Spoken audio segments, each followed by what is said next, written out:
Good morning, good afternoon, everybody. Welcome back to the Blind Press YouTube channel and coffee stream number 347. I hope you're all having a fabulous morning slash afternoon. And we are purposely not talking about the election today. That is not happening. We have one story that mentions the election tangentially. So what I figured we would do is we would just try and stay away from election talk because it's just dragging on and on and on and on. So we're gonna worry about the election when it's finally over. And we will talk about other things until that day comes. So let's welcome everybody over here who's here. Hello, Costin. Hello, Blake Hanley. And hello, everyone else who has not yet said hello. I hope you're all having a great day. I am having a pretty good day myself. Other things are evil. Yes. So I have my coffee. I have my stories opened up. And we have a good deal of things to go through. Plus, at the end of the stream, I have Melina's gameplay trailer for Mortal Kombat 11. So that is something to look forward to. So let's, without further ado, go to the news stories. And we're going to get the story that mentions elections out of the way first.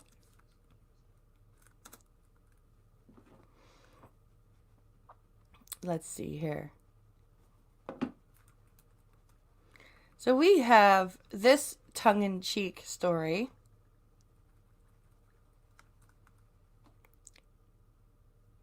So this says, moving to Canada after the U.S. election, border state police offer tongue-in-cheek travel advice.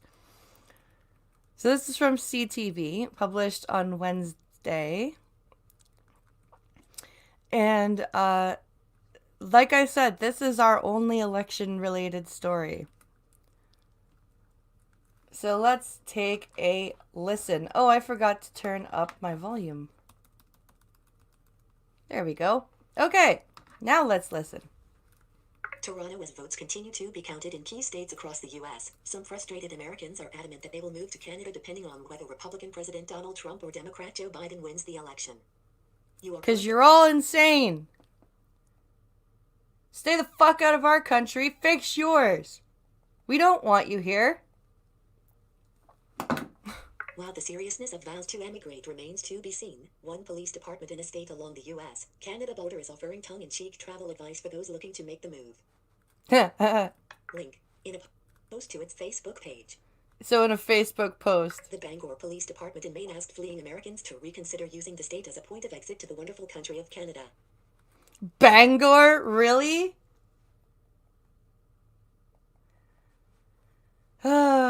This is right out of a Stephen King novel. Article. Link bullet. Link. Full coverage at C. Bullet link. Bullet link. Bullet link. Bullet link. Bullet. Chrome. Link. How bullet link. Bullet link. How long? Bullet link. Bullet link. Bullet link. Bullet link. Jesus Christ. Link. Bullet link. Bullet. Bullet link. Bullet. I just want the frickin' rest of the story. List one item. Bullet. Chrome.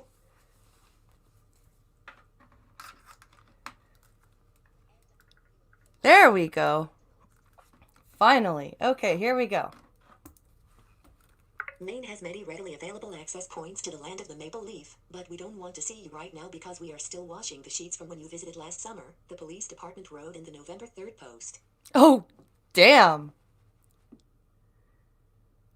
Somebody at that precinct has a sense of humor. We will call when it is time to visit again. Please choose other routes to escape the results of the national election, whatever that result might be.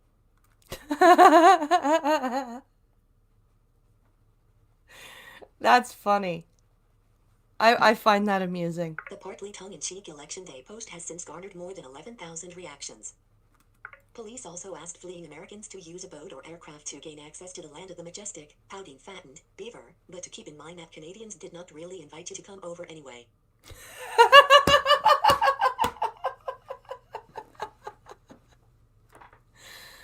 Oh my god. Somebody give that the freaking person in charge of their social media account a medal. That's just awesome. While the US-Canada border is currently closed to all non-essential travel due to the ongoing COVID-19 pandemic, the Bangor Police Department warned citizens that Canadian officials at border crossings won't be as kind and welcoming as they may think. The ladies and gents who are armed and slightly truculent seem to have a little bit of badger in them. Please do not try their patience. Go back to your homes and reassess your travel plans, the police department wrote.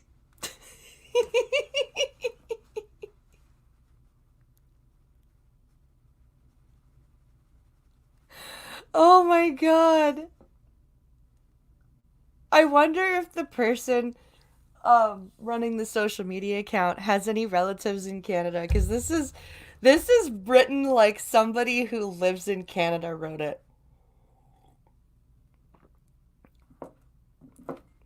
This is really written like somebody who lives in Canada wrote this.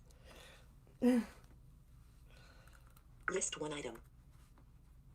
Bullet link. The police department. If Americans feel they must move to Canada, Bangor police urge them to use other border access points in addition to calling ahead for reservations, using an inside voice during those phone conversations, and have one's passport in hand. The police department reminded fleeing U.S. citizens to not bring with them mace, pepper spray, firearms, weapons, excessive amounts of alcohol, or your poor attitude. Yeah, that's it. They just won't put up with your nonsense, police said. You're right. Despite the jokes, moving to Canada is not as easy as simply packing up and heading north. Becoming an immigrant to Canada is a complicated endeavor, with several streams and varying rates of success. Crow Yep. has new. It is not easy to become a Canadian citizen / immigrate to Canada. Bangor police concluded their advice by reminding Maine residents that officers will continue to enforce state laws with no malice or favor given based on the candidate Americans elect as president. Bangor police asked people to remain calm no matter the outcome of the U.S. election amid reports that violence might erupt after the results are final.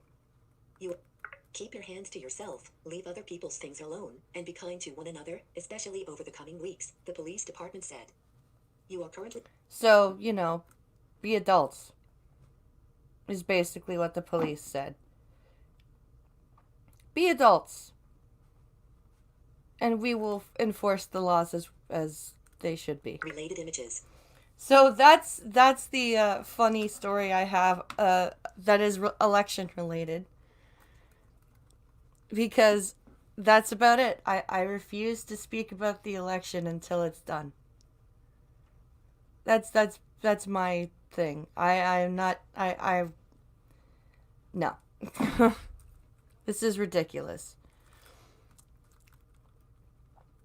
If you have an election, you should vote on one day, have all the votes counted, and that's it. Just this week-long nonsense is just silly. Just silliness. All right. So this next story comes to us from Functional from the Toronto Sun.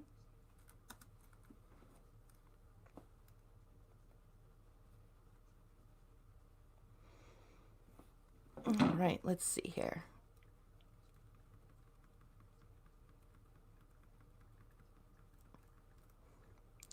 I wonder where everybody is.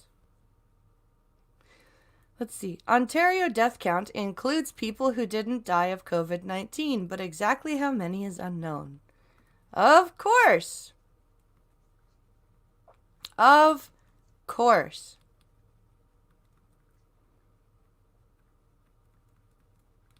This is ridiculous. Just absolutely ridiculous. Oh, hold on. Just a YouTube video that keeps popping up here. Okay. Turn this up. All right. And up. YouTube.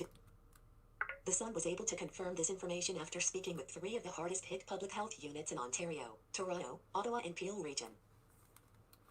According to local health units, this reporting process is required by the province. Toronto Public Health continues to follow the provincial definition for how COVID-19 deaths are categorized, said Dr. Vinita Dubey, Toronto's Associate Medical Officer of Health. This means that individuals who have died with COVID-19, but not necessarily as a result of COVID-19, are all included in the case counts for COVID-19 deaths in Toronto. Wow. So they are saying that even if you die of something else, but you have like tested positive for COVID. Say, for example, my uncle who has brain cancer, right? Say for example he tests positive for COVID, but he's asymptomatic. When he dies, they would say that that's a COVID death. 'Cause that's what they're doing. Altogether now, imagine my shock. No kidding. And this is so disingenuous. Why would you, like, if you're asymptomatic and you test positive for COVID and you have something like cancer or you have something like lupus or Lyme disease and you die from cancer or lupus or Lyme disease, they're still going to say that you had COVID because you tested positive even if you were asymptomatic. That's why? Why do these people want the numbers to be inflated? Why are we doing this? Why are we making it so that we are inflating the numbers and causing more panic? This makes no sense to me. Why are we not being honest about the numbers? I mean, like, yes, this is still technically in pandemic territory, but we are not anywhere close to where we could be. And this inflation of the numbers is causing unnecessary panic in people who don't necessarily have the time to sit down and think this through and analyze it. And they know that. And it's so frustrating that journalists have gone from wanting to be the purveyors of truth and get to the bottom of things to this blatant manufacture of just lies and fear. When did journalism become a spin fest? Heading level 2. Advertise. Story continue. Chrome has new window. Third-party ad content. Group. Save frame and up. This advertisement has not loaded. Heading level 2. Article content Toronto Public Health would not provide the number of persons who died with but not necessarily from COVID-19 and would not confirm whether or not they had tallied such a figure. Of course not. Are restaurant owners COVID scapegoats? It hasn't been routine practice for public health units to get the death certificates or any follow-up physician and or coroner reports that determine whether COVID-19 was the underlying or contributing cause of death, said a spokesperson for Peel Public Health. The ministry has asked health units, however, to report through our provincial reporting systems all deaths who have died with COVID-19 whether or not it was the cause of death. So they don't get the death certificates or coroner reports. But wow. So just report and don't follow up. Holy crap. Part of the challenge is in how difficult it is in general to determine the cause of death in older persons who may be suffering from multiple ailments. Then you do some forensic work and you rule it out. You do your fucking job as a pathologist. But holy crap, why is everyone lazy now? The cause of death of someone with COVID-19 is not necessarily straightforward, as they may have died due to COVID-19 symptom complications, or may have died with COVID-19 but due to another health issue. This is especially true in settings like long-term care homes, where there are multiple factors simultaneously at play, explained Ottawa Public Health. So instead of actually doing the work to determine what killed them, you're just gonna say COVID because you're lazy as fuck. Okay. Gotcha. But experts caution there are reasons why the numbers are counted this way. This means that of the almost 3,000 Ontarians whose deaths are included in the provincial COVID-19 case data, it is unknown how many of them did in fact die because of COVID-19. Yeah. But experts caution there are reasons why the numbers are counted this way. Because you're lazy. Heading level 2. Edward's story continues below. That's why. Third party app. Save frame. Let's see what their reason is. This advertisement. Heading. Dr. Being link. End of link. Being inclusive in generally, Dr. Vivek Goel, a former president and CEO of Public Health Ontario, agrees. Generally, it can be difficult, even with a coroner's report, to make the determination of whether someone has died from or with COVID-19, Goel explained in an email to The Sunday. For example, since COVID-19 is more severe in those with pre-existing conditions in someone with lung disease who gets COVID, it will be hard to ascertain which contributed more. You are currently on a test style of being inclusive in counting all possible cases, as this suggests is the direction, seems to be appropriate to me, he added. You are currently on a test. Being inclusive. Being inclusive. Oh, Jesus Christ. Even that... You don't want to be exclusionary to the COVID deaths.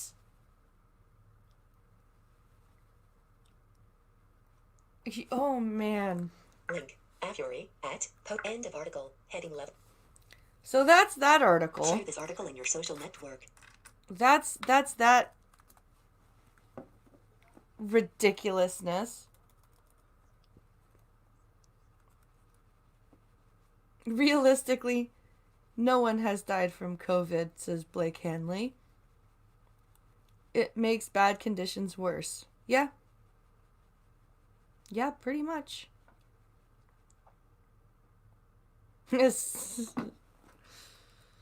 So, this is our next story.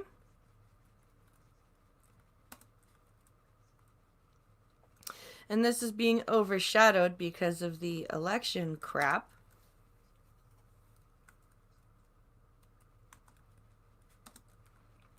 So we have Kabul University.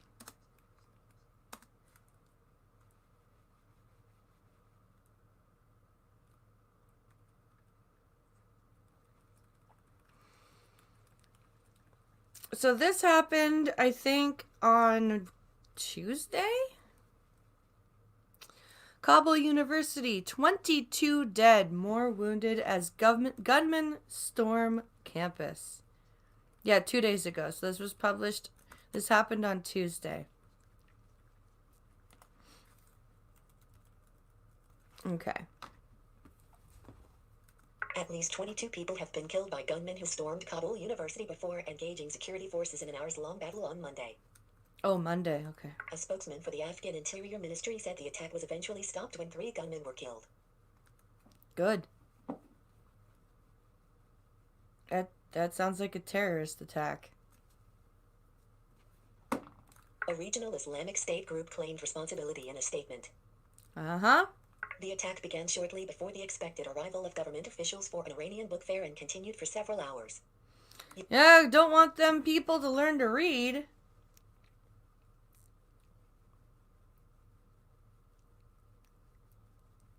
You must stop the reading and education of your people.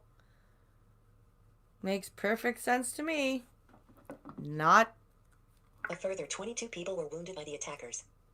Wow. Tuesday has been declared a national day of mourning by the government. The Taliban denied involvement and condemned the attack shortly after it began on Monday. Hours later, the Islamic State group issued a message on the Telegram app saying it had targeted the graduation of judges and investigators working for the apostate Afghan government. You are currently on Telegram. Gee, why won't I use Telegram? and This has previously targeted education centers in Afghanistan, including link. An attack outside a tuition center in Kabul. Chrome has last month that left 24 people dead. The group Jesus also claimed Christ. responsibility for a 2018 attack in front of Kabul University in which dozens were killed. Holy shit! What? Yeah, but these people are just freedom fighters, right? Yeah, fuck off.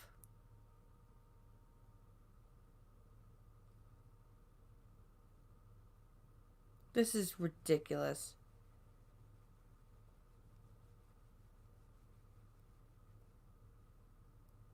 This makes me so angry.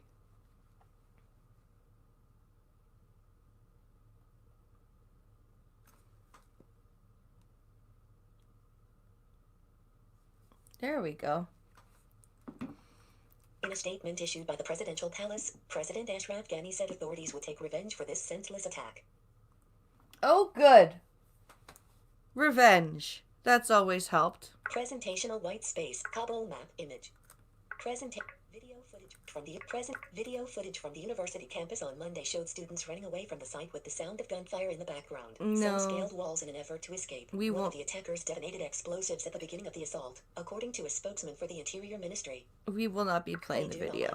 Freydun Ahmadi, a 23-year-old student, was in class when the gunfire started. We were very scared and we thought it could be the last day of our lives. Boys and girls were shouting, praying and crying for help, he told the AFP news agency.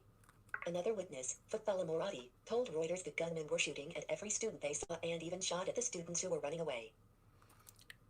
Yeah, because they're frickin' cowards. Afghan security forces at the university. Image caption. Violence in Afghanistan has worsened in recent months even as the Taliban conducts peace talks with the government in Doha, Qatar. The talks, which follow an earlier peace agreement between the Taliban and the U.S. in February, have stalled over preliminary issues. A senior UN official told the BBC last week that link. Al-Qaeda was still heavily embedded within the Taliban. Yep. Despite assurances from Taliban officials to the U.S. that it would sever ties with the terror group. Yep. And that's a problem.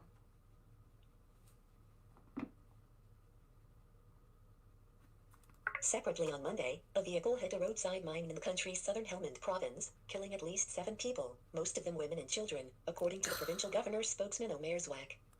You are current 2px presentation.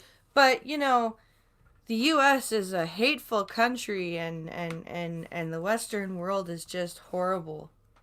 Right? Right? Just shit makes me so angry. This makes me so mad.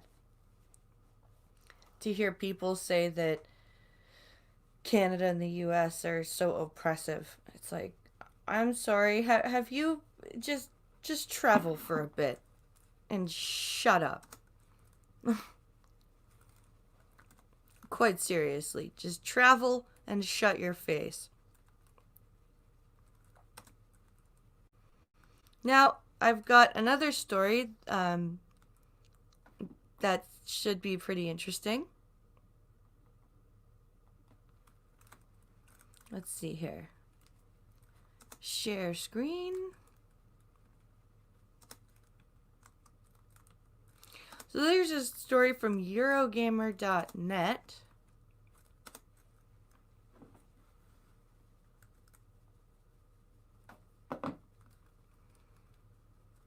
So this story is titled, How a Visually Impaired Streamer Hunts Shiny Pokemon.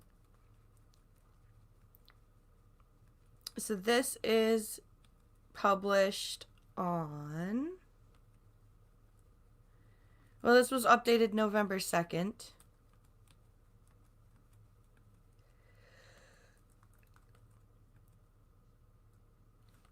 All right, here we go.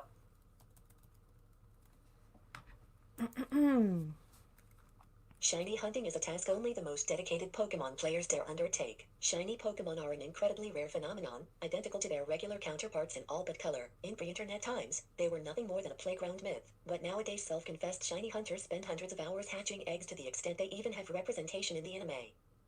As with all things, many dedicated players live stream their hunt to legions of avid fans. Tony Arlabode, better known on Twitch and YouTube as You Are Correct.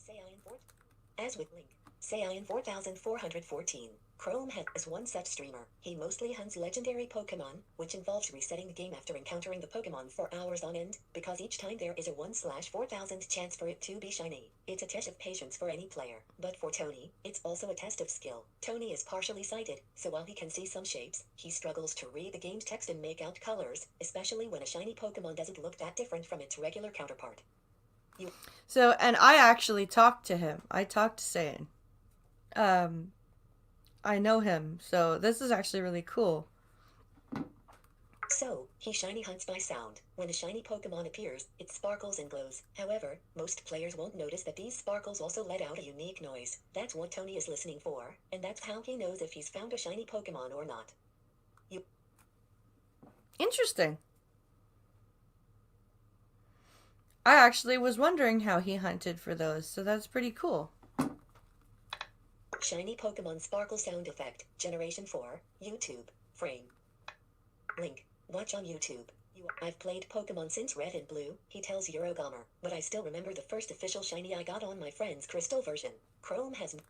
I'd been playing it one day, and I went into MT Mortar and I randomly came across a shiny Graveler. I didn't know it was a shiny Graveler. At the time, I heard a sparkling sound before it and I think I ran from it. I went back later to try to find it and I'm just like, I think that was rare because I don't see it anymore. Okay. That's pretty cool, actually. Shiny Pokemon have a 1/8192 chance of appearing in Pokemon Crystal, and sparkle when they appear in battle. These are the sparkles Alabode heard, and although he didn't know it at the time, lit the fuse on his love of shiny Pokemon. That's pretty awesome. That is pretty cool.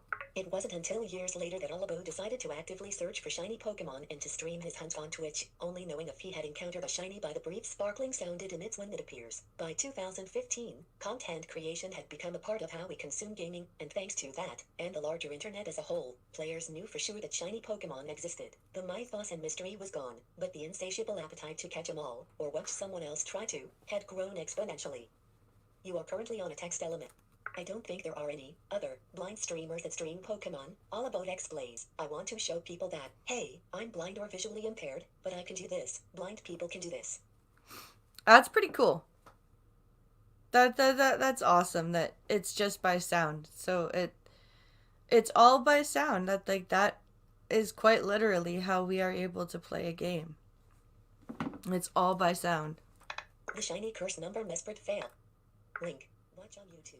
Alabode points out that most visually impaired streamers and the majority of visually impaired gamers he knows play fighting games because they're most accessible. The precise sound design of fighting games makes them easily accessible to partially sighted players. From the unique noise each move makes to the various grunts fighters emit that give away their position, every sound helps visually impaired players build a mental picture of what's going on. There is even a precedent of blind players being very successful at fighting games. From Chrome had Link, TJ the Blind Gamer. Who I also know. Creating video content to a blind teen named Bryce Mellon. Link. Beating Mortal Kombat creator Ed Boon at his own game. Chrome has a new window. In 2005. In 2016. Link. Eurogamer reported on Sightless Combat. Chrome, a completely blind gamer who hit the killer rank in Killer Instinct. Yep. But Alabode has always loved Pokemon, so he continues to play, despite the difficulties. He remembers the irony when he and his friends were playing through Pokemon Ruby and Sapphire in high school. He helped his friend solve a series of Braille puzzles in order to access to mythical Reggie Pokemon. It was a touch Braille, just a series of dots on the screen, but Alabode's friends transcribed the letters onto paper and he translated from there. However, this left him feeling more exasperated than excited. I bet. That would have been very frustrating. Hey, Mr. No.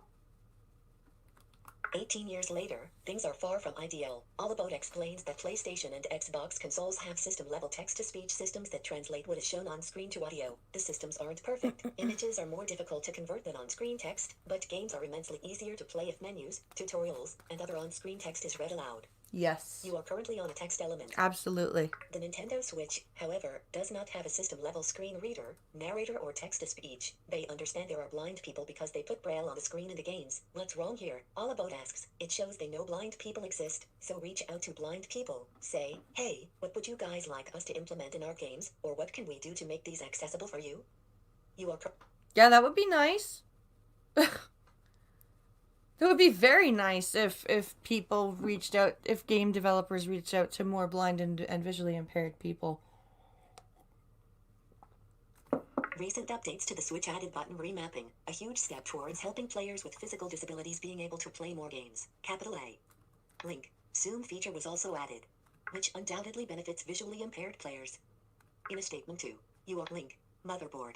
In 2019, a spokesperson from Nintendo said, Nintendo endeavors to provide products and services that can be enjoyed by everyone. Our products offer a range of accessibility features, such as motion controls, a zoom feature, haptic and audio feedback, and other innovative gameplay options. In addition, Nintendo's software and hardware developers continue to evaluate different technologies to expand this accessibility in current and future products.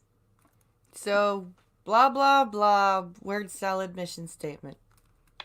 The new zoom feature in Splatoon 2. Link. Watch on YouTube. The zoom feature is a step in the right direction, as is haptic feedback, which uses vibrations to simulate touching something, similar to how mobile phones vibrate a little bit when you unlock them to simulate a button click. Yeah. However, it's difficult to see how the latter has been implemented as an accessibility feature. In Pokemon Sword and Shield, the majority of vibrations occur when you enter a Dynamax raid and the Switch simulates a small earthquake in your hands. Chrome has new accessibility charity Able Gamers agrees, saying in their Link. Nintendo Switch review. And it is disappointing to say the least to see Nintendo ignoring accessibility so completely. It's worth noting this review was published before the zoom and haptic feedback features were added to the Switch. Yeah, but it's still, like, out of the 3 consoles, it is the least accessible. Hey, Addie. Nintendo is clearly thinking about accessibility measures for their consoles, but it still seems like vital accessibility software such as text-to-speech is missing, which is why Alabode can't justify forking out $300 for a new console, even if it could improve his streams. Yep. With these new games coming out, I'm still playing the older Gammon, says Alabode. It's hindering me from going to the next level. It does frustrate me sometimes. When Let's Go dropped, I didn't have a Switch yet, but I was seeing all this stuff, work from other content creators, and I thought, so everybody else can do this, and I can't because of accessibility, and that's not completely fair. No, it's not. Twitch, frame. For example, Alabo does what he can, and as disabled people have been forced to do in every path of life, he's adapted and overcome, but he shouldn't have to. It's clear more needs to be done to make the Switch fully accessible. You are currently on a text element. For example, Alabo uses screen reading software to read his Twitch chat while streaming, but sometimes the barriers he faces are less technological and more personal.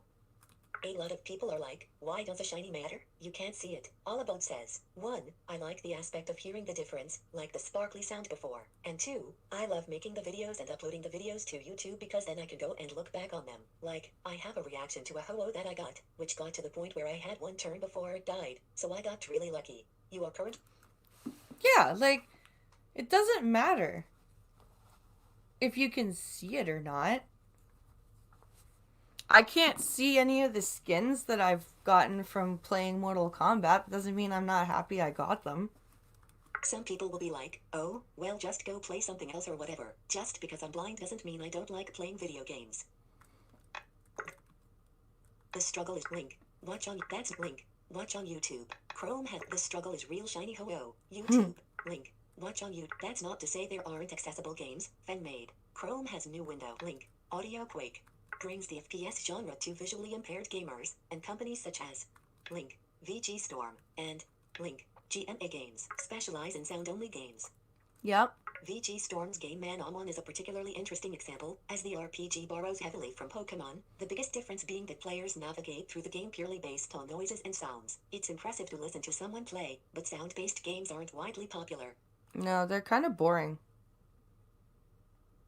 Honestly, that's the problem with a lot of the games that are specifically made for blind people. Is they're kind of boring. Let's Play Man Amon Part 1. Link. Watch on. Visually impaired people want to be able to play games, but they shouldn't be limited to tailor-made titles made by specialist companies. No, they want shouldn't. to play the latest AAA blockbuster, the game everyone is tweeting about and their friends are playing online, and in some cases, they want to play Pokemon Sword and Shield. Chrome has no window.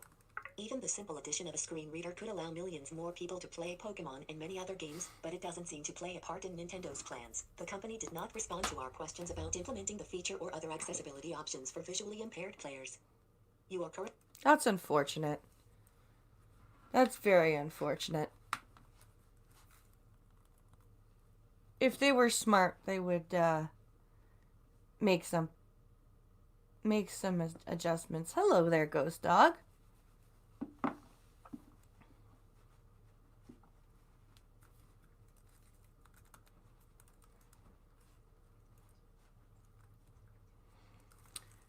That was really cool. I'm glad I got to read that that article.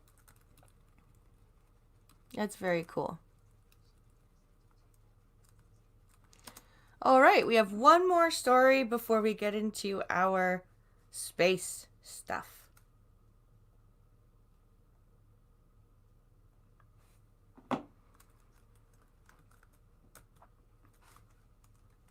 Okay.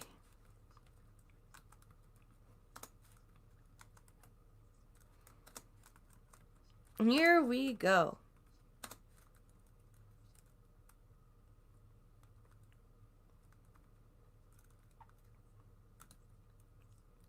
Where are we here? Okay. What is a circuit breaker lockdown, and should Canada consider one? No, we should not be considering any lockdowns, but okay.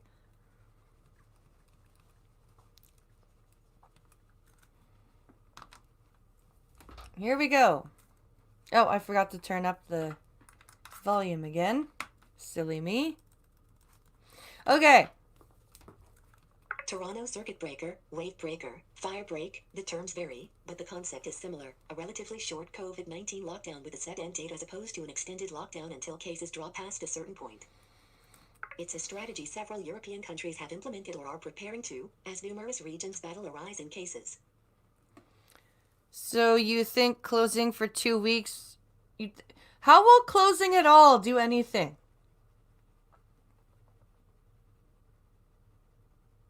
I don't like the sound of that either, all you need.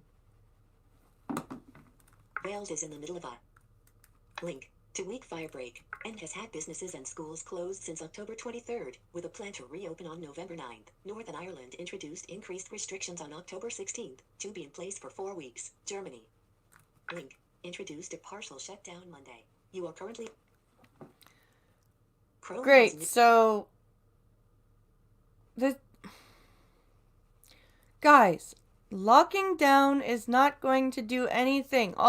We're just gonna have to keep locking down every 2-3 fucking weeks. COVID is a new cold virus that we have to deal with now. And we just need to figure out how we're going to make our immune systems better. And England is set to enter a 4-week lockdown on Thursday, which will be followed by a tiered system of restrictions. Article.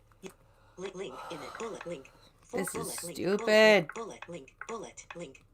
Bullet link. Bullet link. Bullet link. Bullet link. Bullet Why do you bullet, put link, lists of bullet. links in the middle of articles? God damn, that's annoying.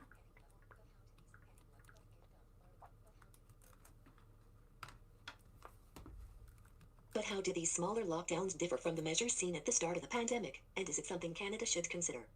No, and it's not. Heading. According to Colin Furness, an infection control epidemiologist at the University of Toronto, the idea has been around longer than terms like circuit breaker, which have popped up over the last few weeks.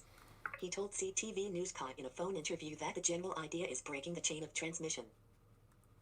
Since the virus is transmitted directly from person to person, and those with the virus are generally thought to remain infectious for 14 days, theoretically, if no one in the country left their home for 2 weeks, transmission would simply stop, he said. No, oh You are my currently on a god, text it element didn't inside the stop contact. the To first exit the sub time! area, press Control Option. It didn't stop the first time! Why would it stop now? Oh my god! Why do they want us to hunker down in our houses? Why do they want us to run in fear?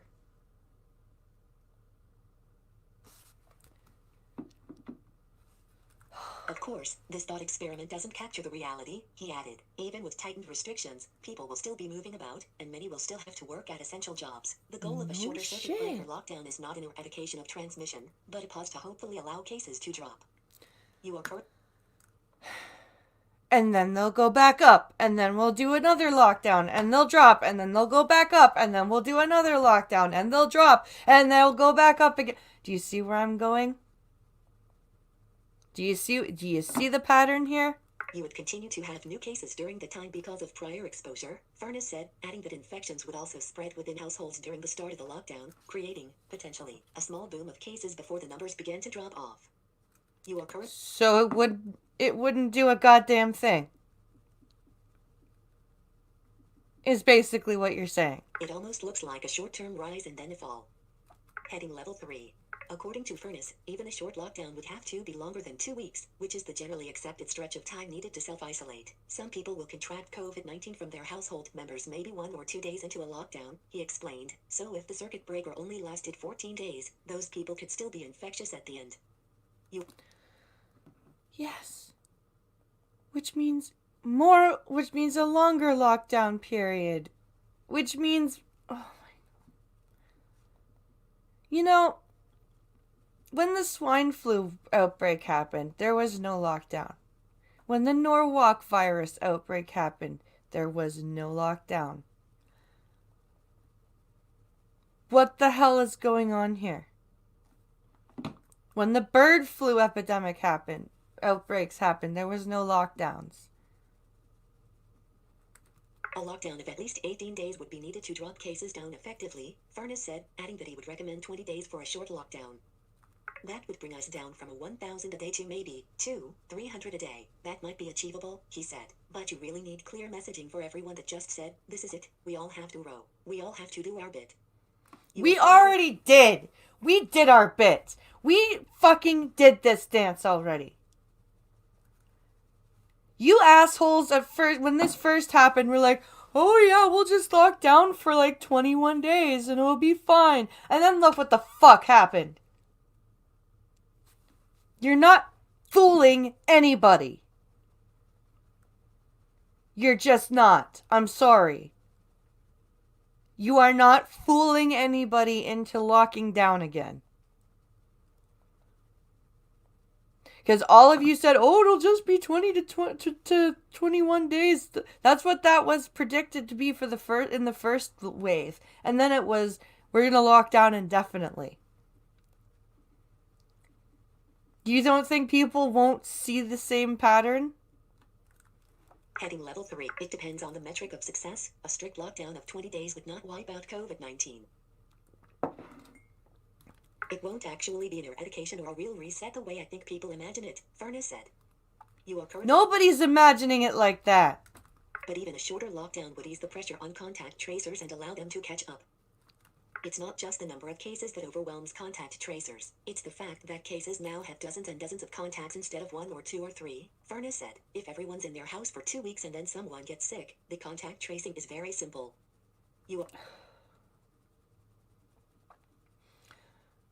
Yeah, let's lock down. Let's put more of the country in debt. Let's print more money. It could allow countries to regain control of the situation, he said, including Canada, if it implemented such a strategy. How? How?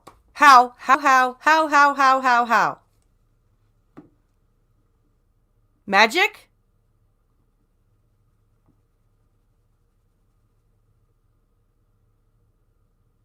There are children right now who are being conceived in confinement. There are children who are being born right now who were conceived in confinement. Now you want them to be born in confinement. Yep. We do not have control. We're not using testing strategically. Our resources are overwhelmed. Our hospitals are going to start to fill up, he said. We're not in control. It's a virus. Guess what? You don't control viruses. They are a microscopic life form. No, the budget will balance itself. Oh, yeah, exactly. Oh.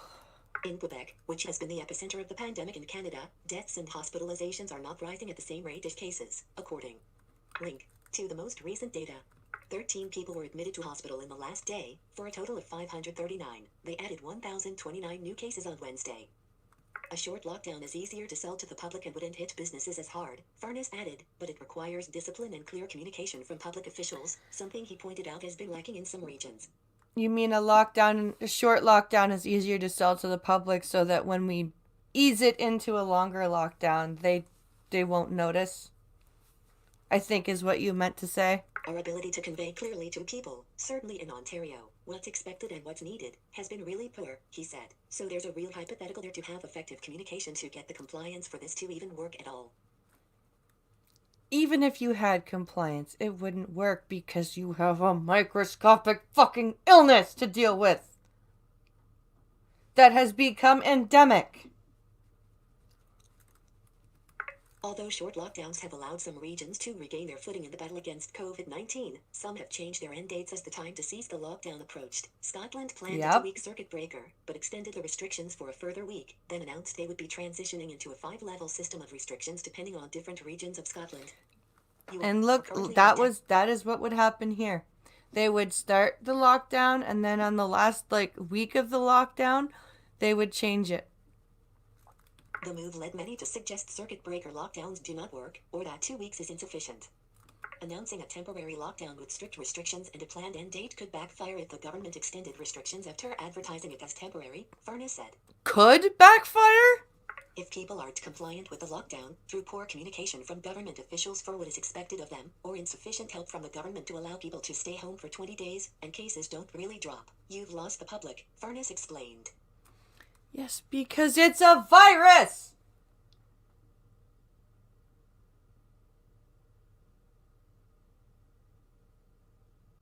Oh.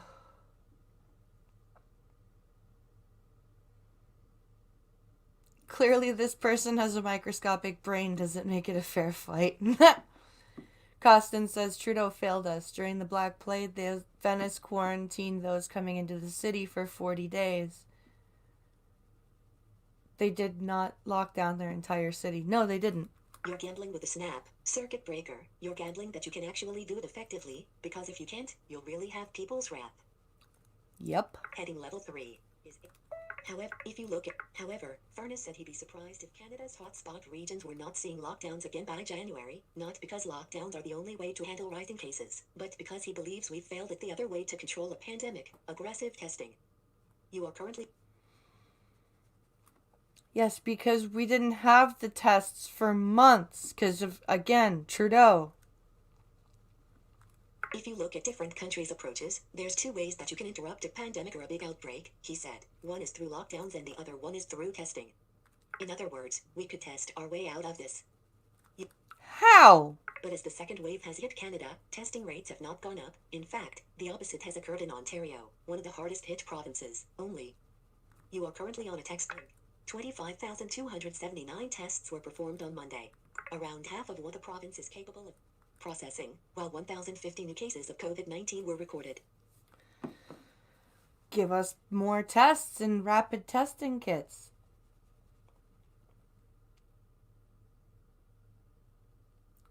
It wasn't a bullshit voluntary quarantine. People couldn't even leave the ships they came in on. Nope.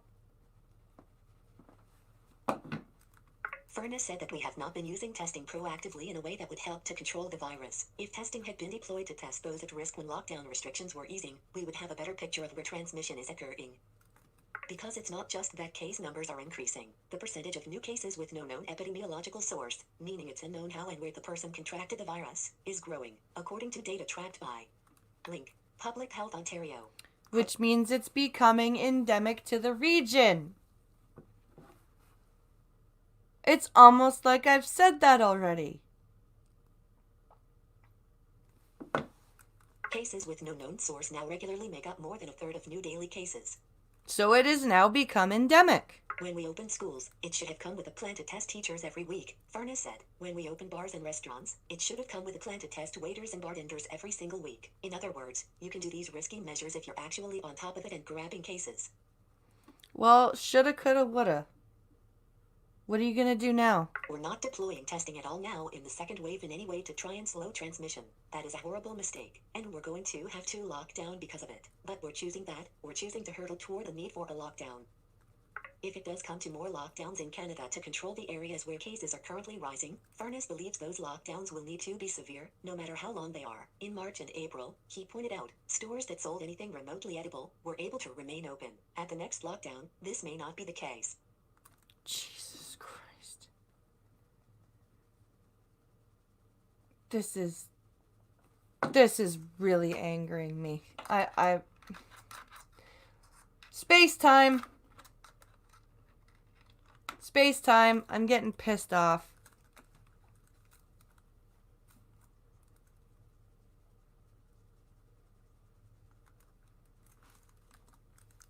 This is ridiculous. Absolutely ridiculous.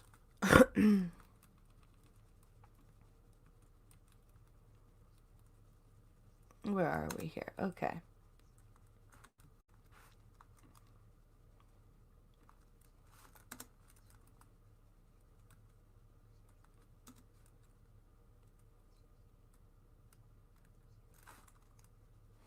Okay. Share screen.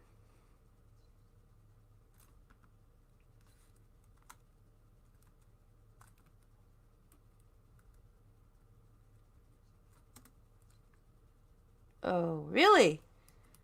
Am I gonna have to refresh my frickin' StreamYard screen? Hold on, guys. You might lose me for a moment.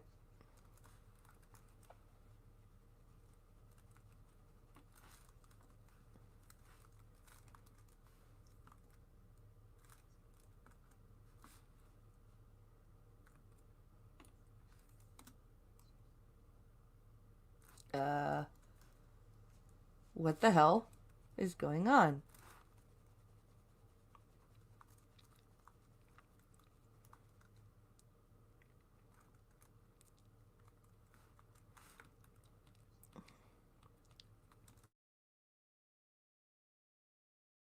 Okay, that's working.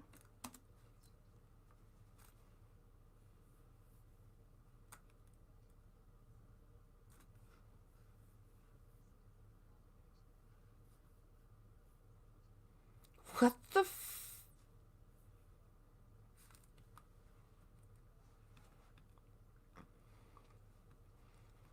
Why the hell is it not letting me share my screen anymore?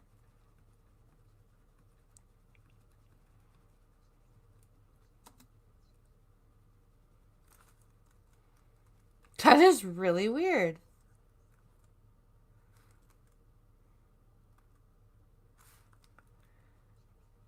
Hold on, guys. Let me do something here.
Okay, let's try this again.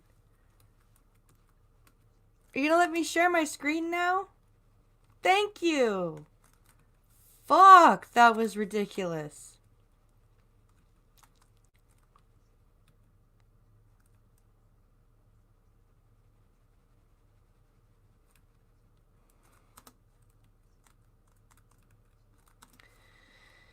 Now, please work.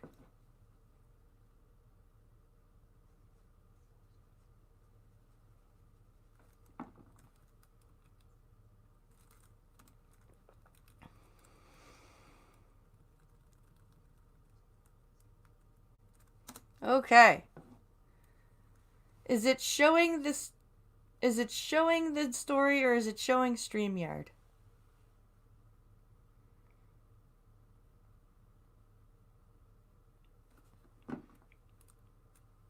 What's it showing here? Are you seeing StreamYard or are you guys seeing the news? Hey, Richo.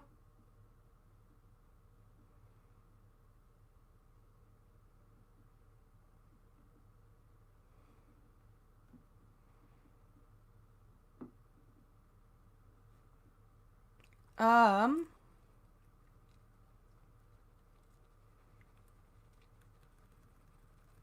is we should be seeing a Daily Mail story.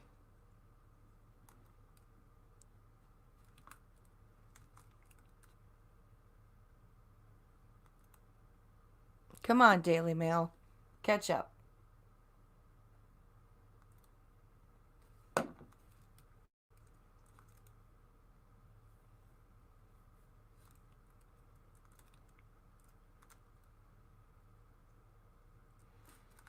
And it took me back to the...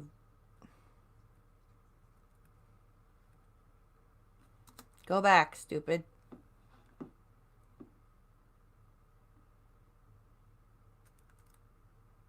You see StreamYard. Okay. Here's what's going to happen.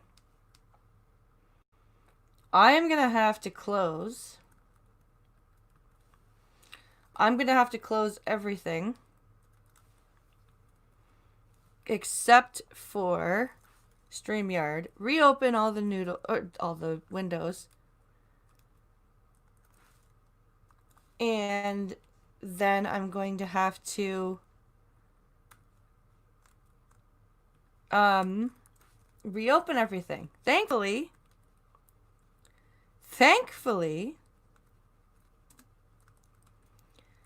I only had 3 stories left. So it shouldn't take me too long to reopen them. Okay. We just have the 3 space stories plus the Mortal Kombat trailer to watch.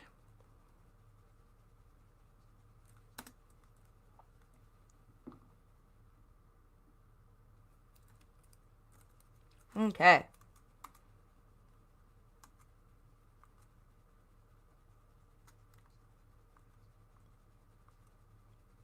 So get that open again. Sorry about this, guys. I apologize. Okay, so that's there.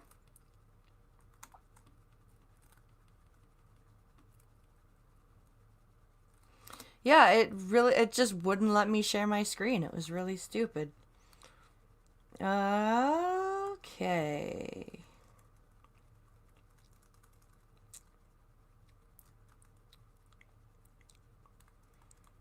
Where are we here?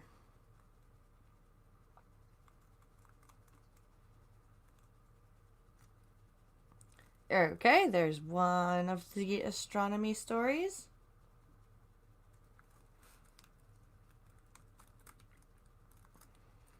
And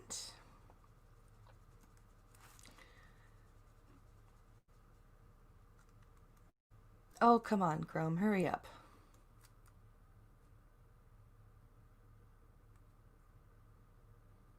There we go.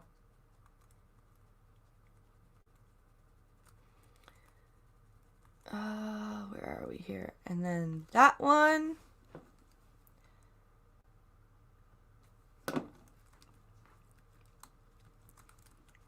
And one more.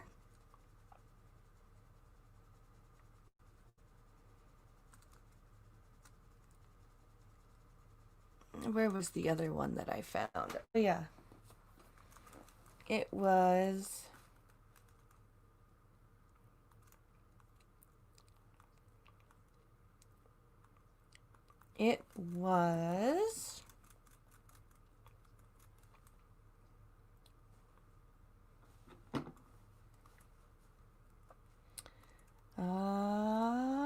is it here?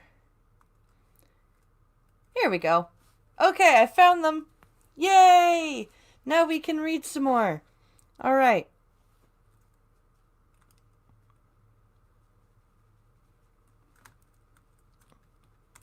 Where are we here?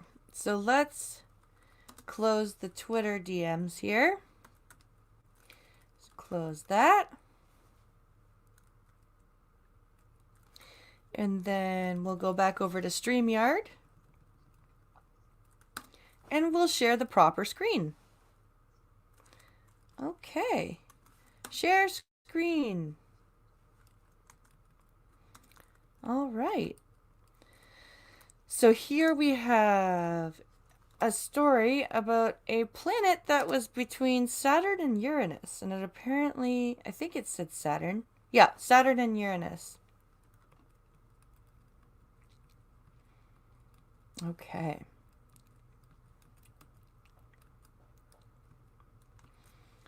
So let's take a listen.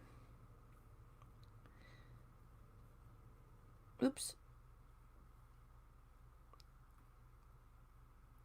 So this is from the Daily Mail, I believe.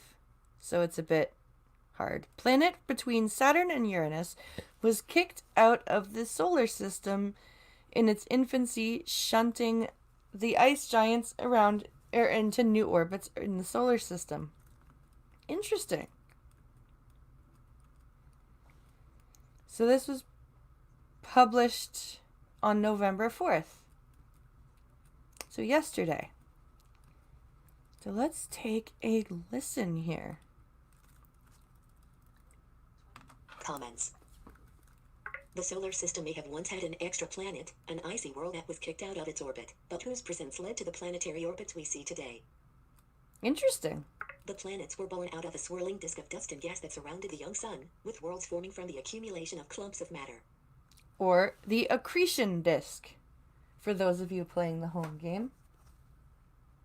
I blame Daily Mail, that site is bad. Yeah, it is bad. It was thought that the orbits of the giant planets was once close, packed, and circular, but gravitational interactions shifted them to the patterns we see today. Frame 0. Unable to play media. Of course. Frame 0. U.S. researchers ran thousands of models. Come back here. U.S. researchers ran thousands of models of how the orbit of the solar system's planets may have evolved with time, to find the one that best explains their modern state. Okay. From this, the team suggests that Jupiter and Saturn began with eccentric, or oval-shaped orbits, and different orbital durations than previously thought. You are currently... Interesting, which might have been the reason as to why so many planetesimals were rocketing around in the solar system, because Jupiter, it's theorized that Jupiter was accreted first, because it's the biggest, and it could have disrupted the gravity. The researchers also conclude that the orbits of the ice giant planets, Uranus and Neptune, were influenced by the gravitational pull of a mysterious missing planet, an ice giant that once lay between Saturn and Uranus. Interesting. The solar system may have once had an extra planet, an icy world that was kicked out of its orbit but whose presence led to the planetary orbits we see today. Pictured, Very interesting. Saturn, whose orbit today may have been influenced by the loss of this mysterious ice planet. Image. The solar +2. List one item. But it turns out, we now know that the solar system may have once had an extra planet. We now know that there are thousands of planetary systems in our Milky Way galaxy alone, said paper author and planetary scientist Matt Clement of the Carnegie Institution for Science in Washington, D.C. You are currently on... But it turns out that the arrangement of planets in our own solar system is highly unusual, so we are using models to reverse engineer and replicate its formative processes, he added. Oh, really? Well, I suppose ours is pretty unusual. Most of the planet systems that we discover have like 3 or 4 planets, and we've got 8. We do have a lot of planets for our solar system. This is a bit like trying to figure out what happened in a car crash after the fact, how fast were the cars going, in what directions, and so on. Yeah. Heading level 2. List 3 items. Link. End of list 1 item. Link. Astronaut link. End of the heading. Share. Oh, that's the end of this. But that's pretty cool. All 7. That's very cool that they've discovered this. Kind of reversed it. Oh, no, it's not the end of the story. I apologize. In their study, Dr. Clement and his colleagues conducted 6,000 different simulations of the evolution of the solar system, with a focus on the relationship between Jupiter and Saturn. Chrome has new. It had been thought that Jupiter, in its infancy, completed 3 full orbits around the Sun for every 2 undertaken by Saturn. However, analysis has shown that this starting arrangement is unable to account for the gas giant's configuration today. Okay. Instead, the team's best-fitting model suggests that, instead, Jupiter more likely completed 2 trips around the Sun for each of those made by Saturn, with this leading to something closer to the solar system architecture we have now. Okay, so they think Jupiter went around the sun twice for every one trip that Saturn made. Hi, Becca.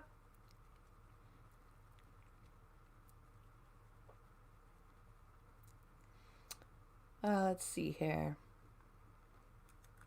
The researchers also concluded that the orbits of Uranus and Neptune were decided by a variety of external factors.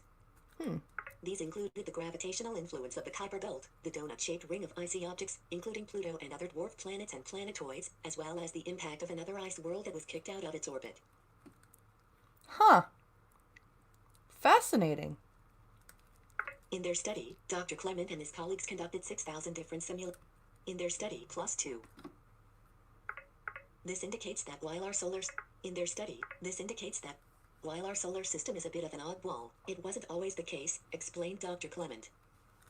What's more, now that we've established the effectiveness of this model, we can use it to help us look at the formation of the terrestrial planets, including our own. That's pretty cool. Furthermore, he added, the tool might also be used to inform our ability to look for similar systems elsewhere that could have the potential to host life. That is true. The full findings of the study were published in the journal. Link, Icarus. Link, Icarus, period.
Don't ask me what the hell's going on here, because I have no idea.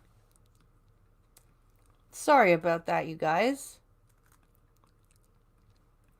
That was frustrating as fuck. It literally just kicked me out of my own stream. That was nice. Okay. So as I was attempting to say, we discovered a radio burst from somewhere in our galaxy.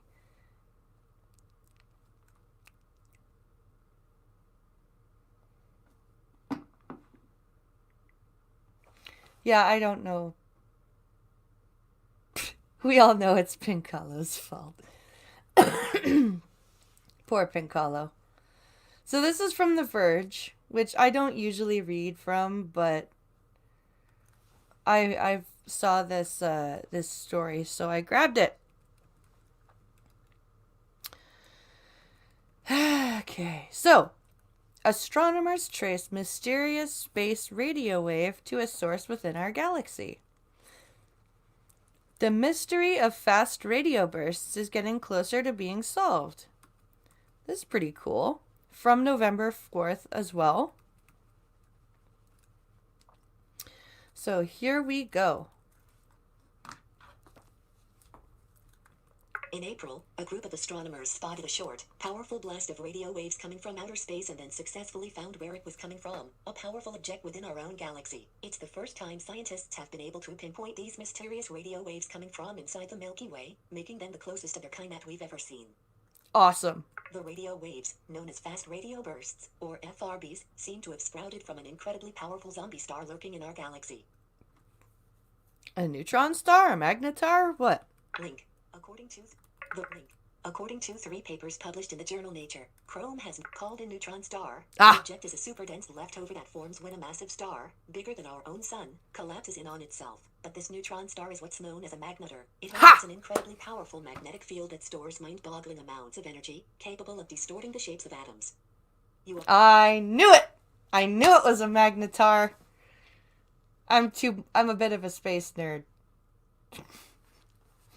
I'm a bit of a space nerd, and I nerd out about these objects quite often. I watch YouTube videos about magnetars and neutron stars and pulsars, and magnetars are fucking terrifying.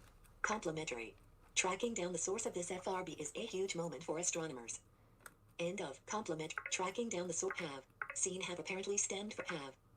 Tracking down the source of this FRB is a huge moment for astronomers, who are eager to figure out how these mystifying radio flashes come to be. FRBs are thought to appear once every second in the night sky, flaring for just a few milliseconds at a time. But we've only seen a tiny fraction of these phenomena at play, and all of the bursts we have apparently stemmed from outside our galaxy, with some located billions of light years away. That's made it difficult to figure out exactly where they're coming from. They're these very mysterious signals, and we don't have a really good idea of what's producing them or what the physics is behind it. Kiyoshi Masu, an assistant professor of physics at MIT who worked on the discovery, tells The Verge.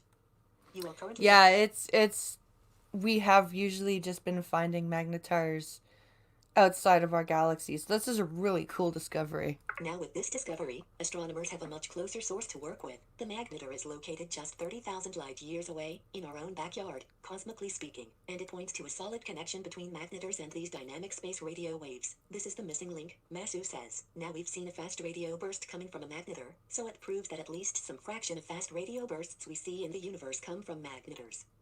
That would make sense. Scientists have been trying to hunt down the origins of FRBs ever since the first one was detected in 2007. But because FRBs are so fleeting, spotting them has often required a combination of looking in the right place at the right time with the right equipment. Astronomers got lucky when they found a few FRBs that seemed to repeat, flashing over and over again in the same part of the sky. These recurrent bursts, you are currently... Link. Helped scientists locate the galaxies where these radio waves originate. Chrome. Still, it's unclear. You are currently on it. This is so cool. I wish NASA could translate what they sound like. Like what a fast radio burst sounds like. That would be cool to learn. Link. Exactly which objects inside these galaxies are producing the FRBs. Chrome has new and complementary. When I end of complementary, that's why this discovery is so crucial. 2 different observatories in North America, CHIME in Canada and STARE-2 in the United States, spotted this FRB coming from the same part of the sky, strengthening the credibility of the signal. The FRB was also incredibly bright. In fact, a regular cell phone 4G LTE receiver would have been able to pick up the signal coming from halfway across the galaxy, according to Mishka Bochnek, a graduate student in astronomy at Caltech who led the STARE-2 discovery team. That's crazy!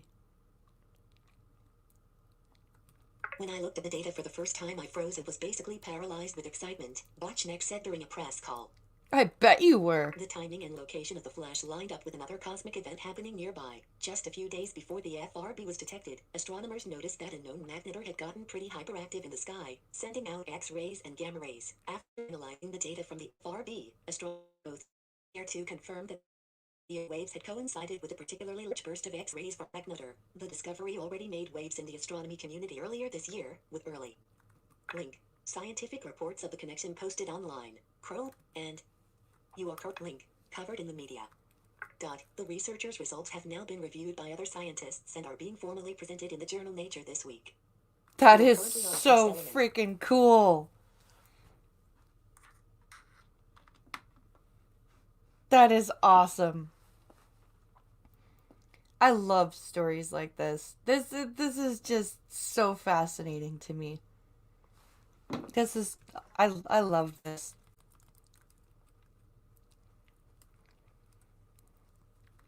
And they still don't understand the mechanics at play. Um so yeah, this is a really fascinating story. And I hope that we're able to find some more of these cuz that's just fascinating.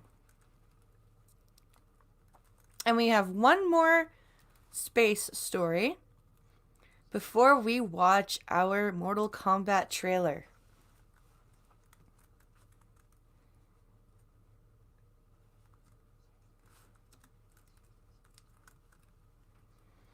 Okay.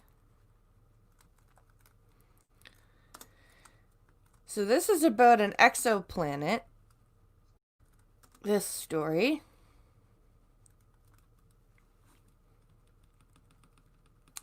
All right. And I think this is from SeaTech Daily again, but I'm not sure. Planet from hell, rock storms, supersonic winds, 100-kilometer deep molten lava ocean. God damn.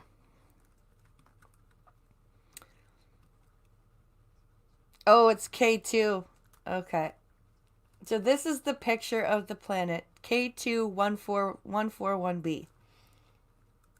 So this is I think it's one of the Kuiper or Kepler named planets. Astronomers have discovered a planet so extreme that it makes our twisted sister planet, Venus, with its 900 degrees Fahrenheit heat, corrosive sulfuric clouds, and a surface atmosphere 90 times denser than Earth's that has crushed 9 Soviet probes seem like a Disney World theme park. Oh, wow. A strange, terrifying planet. Scientists from McGill University, York University, and the Indian Institute of Science Education have announced the discovery of a strange Earth-sized exoplanet. K2-141b, that features the evaporation and precipitation of rocks, supersonic winds that rate over 5,000 kilometers/h, a molten magma ocean 100 kilometers deep, and endless daylight for 2/3 of its surface. Oh my god. That's gotta be tidally locked to its sun. First weather predictions and atmosphere of rocks. The study is the first to make predictions about weather conditions on K2-141b that can be detected from hundreds of light years away with next-generation telescopes such as the James Webb Space Telescope, says lead author Zhong Wan at York University, who worked with the team using computer simulations to predict the conditions on K2-141b with the surface, ocean, and atmosphere all made up of the same ingredients, rocks. The extreme weather forecasted by their analysis could permanently change the surface and atmosphere of K2-141b over time. Chrome has... Wow. That's insane. Could you imagine what standing on a planet like that would sound like? Like a planet that rains rock and that has 5,000-mile winds and has an ocean of lava. Could you imagine what that planet would sound like? Perpetual daylight, 3,000 C, vaporized rocks. Wow. 3,000 Celsius. McGill University reports that the team discovered that about 2/3 of K2-141b faces perpetual daylight, rather than the illuminated hemisphere we are used to on Earth. K2-141b belongs to a subset of rocky planets that orbit very close to their star. This proximity keeps the exoplanet gravitationally locked. Yep. The night side experiences frigid temperatures of below -200 C. The day side of the exoplanet, at an estimated 3000 C, is hot enough to not only melt rocks but vaporize them as well, ultimately creating a thin atmosphere in some areas. Oh, wow. Advertisement. Empty group frame 0. An This day in atmosphere history image. of rock. Chrome Jesus. busy. Busy. I'm just trying to imagine an atmosphere of rock. Our finding likely means that the atmosphere extends a little beyond the shore of the magma ocean, making it easier to spot with space telescopes, says. Link. Nicholas Cowan. Okay, so it looks like it's only atmospheric around the ocean? Huh. A professor in the Department of Earth and Planetary Sciences at McGill University. The rock vapor atmosphere created by the extreme heat undergoes precipitation, just like the water cycle on Earth, reports McGill, where water evaporates, rises into the atmosphere, condenses, and falls back as rain, so too does the sodium, silicon monoxide, and silicon dioxide on K2-141b. Chrome has... Wow. On Earth, rain flows back into the oceans, where it will once more evaporate and the water cycle is repeated. On K2-141b, the mineral vapor formed by evaporated rock is swept to the frigid night side by supersonic winds and rocks rain back down into a magma ocean. The resulting currents flow back to the hot day side of the exoplanet, where rock evaporates once more. God damn.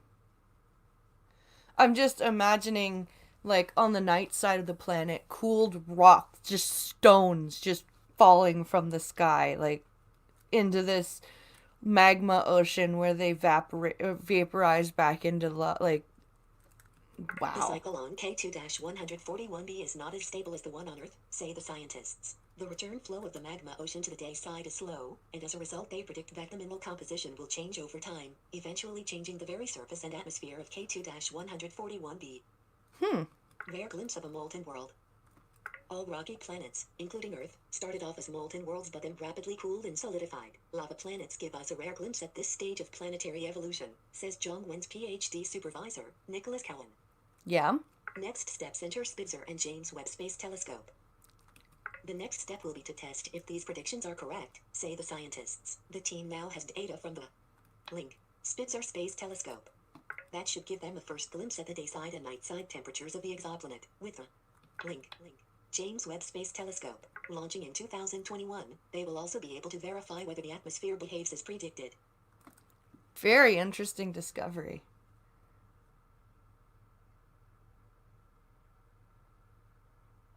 That's an awesome story. Source. I'm glad I found that. Because that's a really cool... That is super cool. I'm glad I found that. I love the exoplanet discoveries that we're making. I love the fact that I'm alive to learn about these discoveries. It's really awesome, and I'm really happy that even if I can't see these discoveries, I still get to read about them and learn about them. I think it's really cool, and it's awesome to be part of discovering about space and all that. It's super fascinating. And now, my friends, we move on to our last video of the day. So Melina, the last DLC character for Combat Pack 2, her gameplay trailer was released this morning.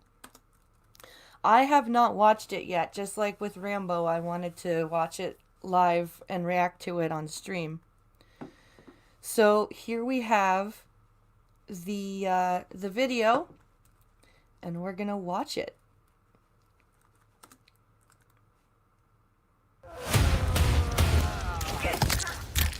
Oh wow. Mother wants us to live as sisters. Further proof that she's lost her mind. Come, let us be a family. Katana versus Melina.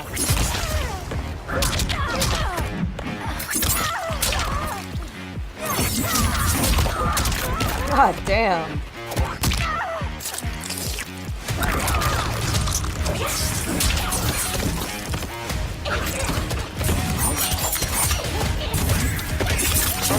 fighting Devora.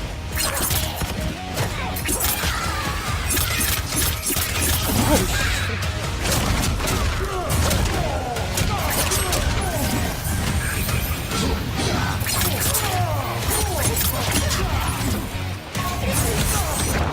Damn, she looks fun. I might actually pick her up. She looks fun.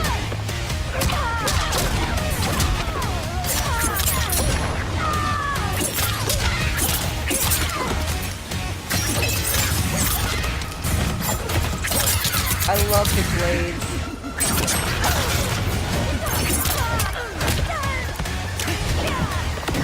There's your fatal blow. Fuck.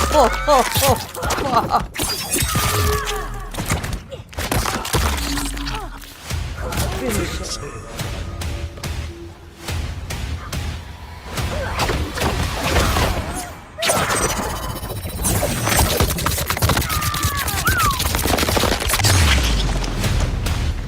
Fatality. Melina wins.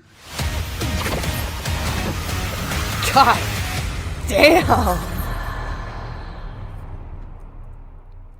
Okay, yeah. Rambo and Melina are probably gonna be the ones that I play. 'Cause Rain seems really boring. But whew, that's